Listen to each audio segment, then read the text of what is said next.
introduit Birahim en pouvoir en cassation après bien sûr sa condamnation. Maintenant il y a des risques si une fois la Cour suprême confirme la condamnation. Oui, alors il sera devant la Cour suprême le 22.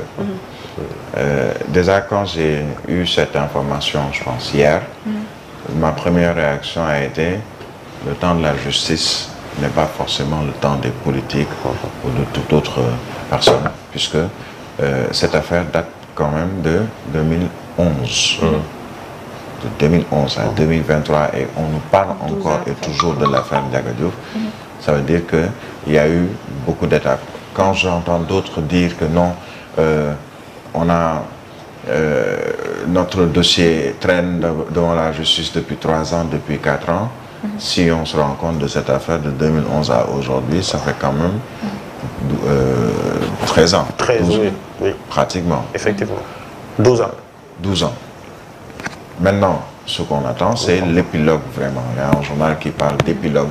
On attend l'épilogue de cette affaire. Que tout le monde puisse être fixé, que les morts peut-être puissent reposer en paix, le mort Ndiaga Diouf, que sa famille puisse faire son deuil définitivement, tout en sachant qu'il y a 2 possibilités.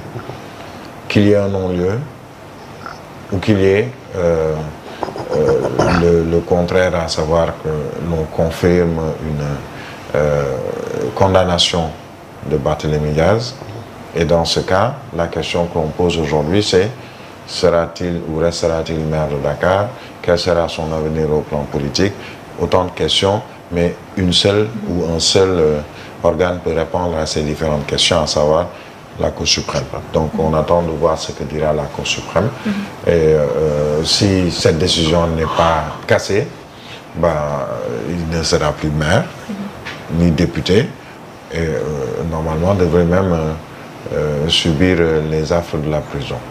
Bon, les juristes pourront répondre directement à cette question, mais ce qui est sûr, c'est qu'il faut qu'on boucle cette affaire définitivement. On parle de possibilités de spéciales aussi pour gérer la mairie après. Oui, c'est normal. Quelqu'un qui est en prison, on a vu Khalifa Babacar Sall en prison, qui signait des documents administratifs depuis la prison, mais finalement qui a été révoqué, radié, révoqué, je dirais, qui ne pouvait plus être maire ou qui ne pouvait plus rester maire de Dakar.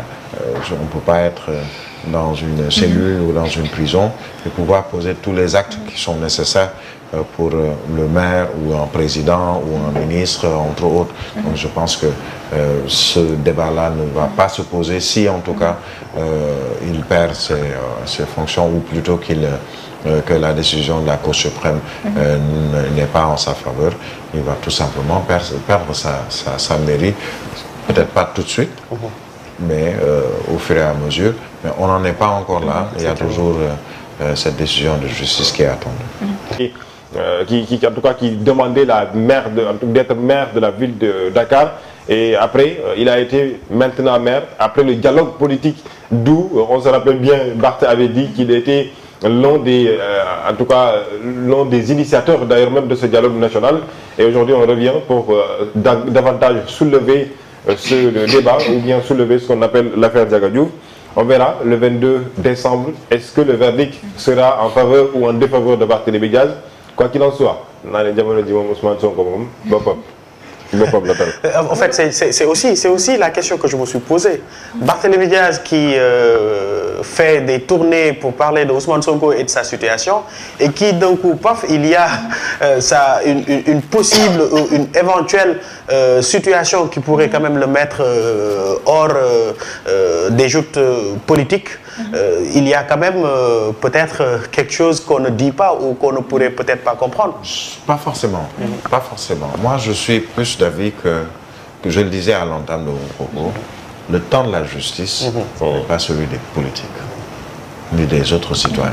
C'est-à-dire la justice se donne le temps nécessaire par rapport à une affaire ou plusieurs autres et n'attend pas la Cour suprême, elle n'a rien de politique. Les membres de la Cour suprême ne sont pas des hommes politiques. On ne leur dicte pas logiquement et en tout cas selon mes convictions, un calendrier. C'est à eux de fixer un calendrier par rapport à différentes affaires qui sont soumises à cette Cour suprême. Ce n'est ni le président qui demande à la Cour suprême, écoutez, il faut écouter rapidement, il faut gérer moi le cas Barthélemy, puisqu'il commence vraiment à, je ne sais pas, à être un peu trop populaire, il faut sortir un dossier du tiroir. Non. Le procureur de la République peut peut-être revenir sur certains points. En disant, écoutez, aussi qui avait introduit un pouvoir en cassation. Oui, puisqu'il y avait dans cette affaire, il n'y avait pas seulement un pouvoir en cassation du procureur. Si je me souviens bien, il y avait également un pouvoir il y avait une cassation de Barthélémy Diaz, mais également de la famille du défunt de son avocat. Donc il y avait plusieurs pouvoirs ou actes qui ont été posés sur le plan juridique sur ce sujet. Mais quant à penser que non, c'est parce qu'il parle de Ousmane Sonko depuis quelques jours, où il fait ceci ou il fait cela, non. Le temps de la justice n'est pas celui des hommes politiques. Une affaire réglée par la justice, qui se fixe le temps nécessaire par rapport à des recours ou autres, mais qu'on laisse la justice faire son travail. Et je suis convaincu, c'est ma conviction, que la justice, elle est indépendante. La justice. Peut-être qu'il y a un ou deux magistrats, sans pour autant jeter l'opprobre sur ces personnes. Il y a peut-être, comme dans toute corporation, ce qu'on appelle des brebis galeuses. Ce sont des exceptions.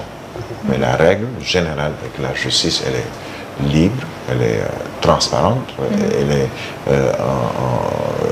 équitable, elle est juste, quelles que soient les conditions, les hommes politiques, entre autres. Donc, attendons de voir ce que dira la Cour suprême, mais n'anticipons pas pour dire qu'il y a une main politique derrière. Barthélemy commence à nous fatiguer, il faut qu'on lui sorte une épée de Damoclès. Et lui-même, il sait qu'il y avait cette épée de Damoclès sur sa tête, et ce depuis longtemps. Maintenant, peut-être à quelques mois de la présidentielle de 2024, légitimement, on peut peut-être se poser des questions, mais moi, je reste convaincu qu'il n'y a pas de questions sur ce sujet. Il y a juste qu'à attendre le verdict de la Cour suprême, comme on va attendre le verdict du tribunal de grande instance hors classe de Dakar, comme on va attendre l'autre verdict de la Cour suprême concernant Ousmane Sonko, qu'on ait un peu confiance en cette justice, puisque on dira, non, Sabassi, c'est un bon juge, la justice est juste, et quand c'est à l'envers ou qu'on a une décision qui va à l'encontre de notre volonté, on dit voilà, la justice elle est aux ordres, elle est ceci, elle est cela. Il faut quand même donner un peu plus ou faire un peu plus confiance à la justice.